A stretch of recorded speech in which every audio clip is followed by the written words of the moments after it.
Cyberkongz is absolutely crushing it right now. The last few weeks has been a very good time for Kongz collectors. The Ordinals and the Runes airdrops have been crazy. You probably heard about some of it, but what if you didn't really get the full scoop? I'm going to summarize the last few weeks of Cyberkongz for you in about 6 minutes. Let's just try to get this in a nice little summary.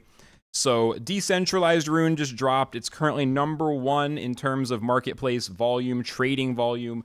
Of course, it came out like 18 hours ago from the time of me recording. It's going to probably dip down somewhere in the top 10 is my guess, but still #1 with a bullet at the start. With a market cap of 68 million, that is not shabby. That is not shabby at all. But what the hell is this? Quick summary for those who missed the lore. Cyberkongz on April 12th posted an introduction to Prometheans, a pre-rune Ordinals collection. Very briefly, if you don't know what Ordinals are, they are NFTs on Bitcoin, a lot like NFTs on Ethereum, except they're slower, more difficult to use, more expensive, and just generally more awkward in every way, which has crypto investors really excited because, anyway, everyone is really excited about Prometheans and Runes. They're excited, I think, to see building on BTC, Bitcoin, the #1 blockchain by market cap and by just general value. And, you know, it's an interesting idea. It's not necessarily too plausible that you can do the same things on Bitcoin that you can on Ethereum, but the idea of that has a lot of people very excited, and maybe it will be possible one day. These are steps in the right direction. All of that to say, Kongz announced an airdrop for their Ordinals collection, pre-rune, basically meaning OG, old days, getting in before this rune thing got launched a few days later. So, Prometheans were airdropped mostly to Kongz holders, but also to a variety of other early Ordinals communities, Bitcoin NFT communities. The Rune Stones, probably one of the most infamous of these Ordinal collections, as well as miners. Ordinal miners, I guess that's a collection. I thought that was like a group of miners. I guess it's a PFP, though. I got confused for a second. Honey Badgers, Goosenals, Golden Ratio. I have not kept up with every one of these projects, but they did a really good job, Bitcoin puppets, of really just distributing this across a ton of communities. You can see. And this was a really smart play because it meant it wasn't just the Cyberkongz community getting excited, but it gave skin in the game to the entire Ordinals community. The top 20 collections, I mean, that's going to hit the vast majority of big investors and people who are serious about Ordinals. Then they inscribed the image on Bitcoin, which was the 7th largest file ever inscribed on Bitcoin. This happened in block 839544. The parent inscription is a 3D banana, and then this inscription is a child inscription with the Promethean artwork. I'll be honest, I'm not sure what the difference is between a parent and a child inscription. If anyone is technically savvy, please let me know in the comments. What does that actually mean? I'd love to know. And then they mentioned the journey will commence soon. Lots of teasers.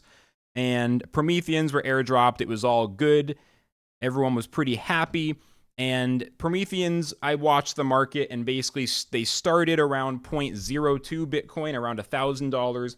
The high point of the price was around 0.09, around $5,000 to $6,000, in based on the Bitcoin value at that time. And then they announced, "You think we're done? We're going for provenance." They ended up getting the #2 rune, and in case you don't know what runes are, those are the layer 2 tokens of Bitcoin, essentially. So the same way if you play Gods Unchained, there's the Gods token. If you play Parallel, there's the Prime token. What are some more good examples?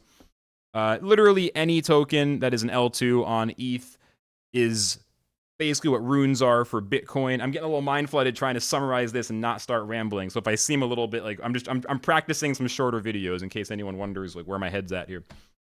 Long story short, we got the second rune because runes were only able to be created about a week ago. That was when the protocol to enable these layer 2 tokens, or whatever you're supposed to, they're not layer 2s, but these tokens on Bitcoin, whatever I'm supposed to call them.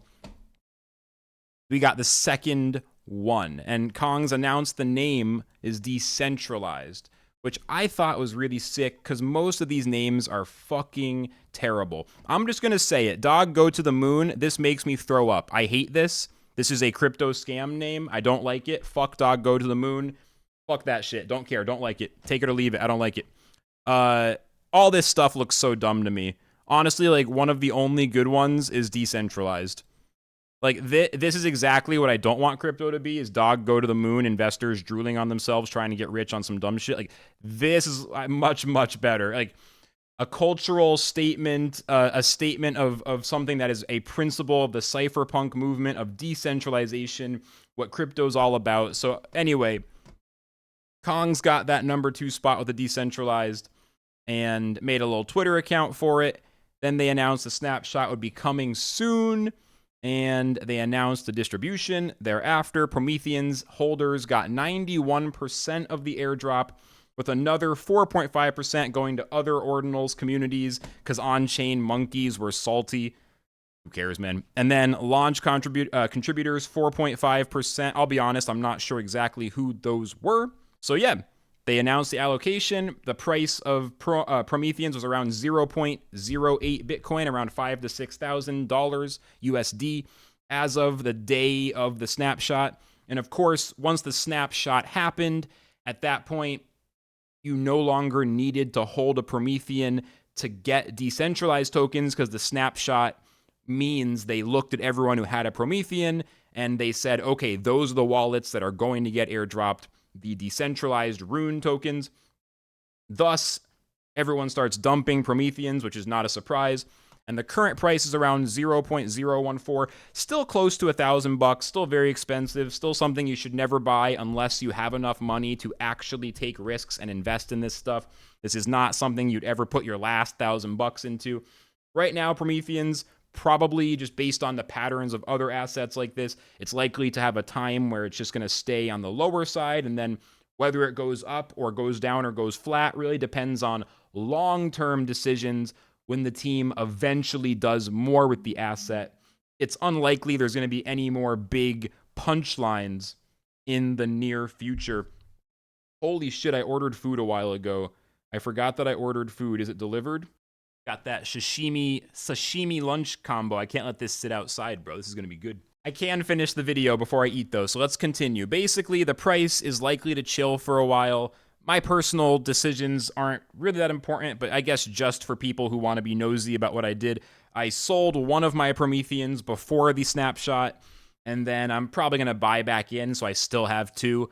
I wasn't sure how to value the snapshot, so I sold one, I held one. Pretty basic diversification. I don't know, I guess just sharing that for fun. With that said, that kind of takes us to where we are now. The runes, the decentralized runes, were distributed, and now you can buy and sell them on marketplaces such as Magic Eden. One of the tricky things is that people are listing them like in a single stack. Like, people are listing their full airdrop in one go. So you can't, like, if I want to buy this, I have to buy all 910,000 tokens. I'll zoom in so you can see a little better. Like, this is a little bit weird. So the runes UI and people using it is all super, super early. It's not like anywhere close to as smooth as like you just buy and sell as much as you want smoothly. Nothing close to like doing a currency swap in your MetaMask or another wallet. Nothing close to just like buying stuff on Coinbase and transferring it to your own like, non-custodial wallet. Like all the stuff you can do with most coins, this stuff is still early. It's still janky, very experimental. And as I kind of joked about earlier, it's not clear why this stuff is good yet. It's not as fast or as easy to use or as cheap as Ethereum. And of course, even Ethereum, the mainnet layer 1, is expensive and difficult. Whenever demand skyrockets, that becomes really expensive. So is Bitcoin, Ordinals, and Runes going to be even worse? Is this ever going to actually be used beyond like in speculations and investors? The thing is, no one knows, because it is Bitcoin, BTC. It's really fucking important. And sure, this could end up not going anywhere, or it could be like when CryptoPunks first happened and no one cared, and then 5 years later they're worth millions of dollars. So no one really knows, because there's a chance that the opportunity there could be massive. You don't want to paper hands everything and then watch it become the next big thing. So, I definitely am a believer in diversifying and offloading some risk, but still leaving some room for big wins. And that kind of takes us to where we are. Decentralized is out. Provenance has been secured. Prometheans has been a huge success. And I'm going to try to do more Kongz updates. This stuff is definitely a new area for me, learning how to talk intelligently about this stuff, what to do the details on, what to kind of leave unexplained, what do I need to research, like to even talk about it better. So I don't know. I'm going to keep working on it, but I appreciate y'all watching, and shout outs to my fellow Kongz. I'll see y'all soon. Bye, bye, bye, bye, bye.